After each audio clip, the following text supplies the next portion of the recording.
आज hurt association USA ने हमारे स्टूडेंट्स के लिए एक प्राइज़ डिस्ट्रीब्यूशन सेरेमनी अनाउंस की थी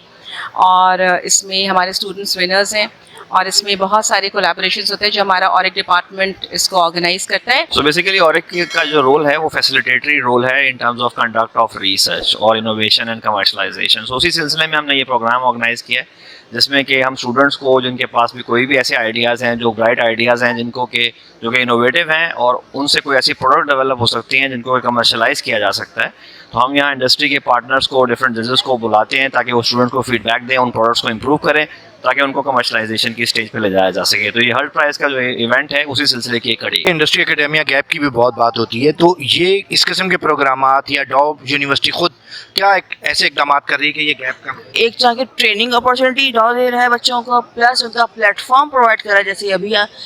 कल हमारे पास डाइस का इवेंट हुआ है, इसका पर्पज़ भी मोरलेस सेम ही है, लेकिन ये ज़्यादा कमर्शलाइजेशन पे, वहाँ पे इनोवेशन पे ज़्यादा है। तो इनोवेशन के बाद जो नेक्स्ट स्टेप है कमर्शलाइजेशन का, इन दोनों एरियाज़ में डॉ university of health sciences students को मुख्तलिफ ट्रेनिंग प्रोग्राम्स ऑफर करता है और उसके बाद उनको ऑफर करता है कि वो अपने आइडिया को पिच करें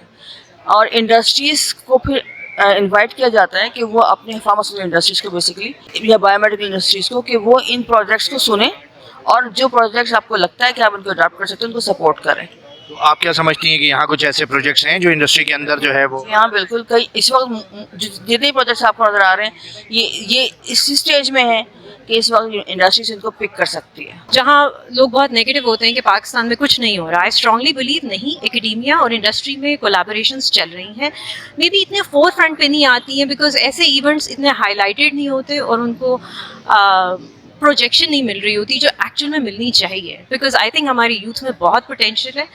और वी हैव अ रिस्पॉन्सिबिलिटी कि हम इनको टोटली प्रोजेक्ट करें और बताएं कि we have the potential to move ahead and come up at equal par with the developed world। कि हमारे यहाँ जो रिसर्च हो रही होती है वो हमारी इंडस्ट्री को नहीं मालूम होती और जो इंडस्ट्रीज होती हैं उनकी जो प्रॉब्लम्स है वो हमारे एकेडमिया या रिसर्च के लोगों को नहीं मालूम होती। तो इस तरह के इवेंट्स उन गैप को फिल कर सकते हैं क्योंकि उससे जब ये लोग आपस में मिलके बैठेंगे तो हमें उनके प्रॉब्लम्स आइडेंटिफाई होंगे और डेफिनेटली हम उनके प्रॉब्लम्स को फिर रिसर्च के थ्रू बेहतर सोल्यूशंस प्रोवाइड कर सकते हैं। इंडस्ट्री का कहना है कि जो एकेडेमिया है वो अलग ही दुनिया में रह रही होती है, अलग अलग रिसर्च कर रही होती है जिसका सोसाइटी से कोई ताल्लुक नहीं होता। इसमें कितनी हकीकत है और उसको कैसे कम किया जा सकता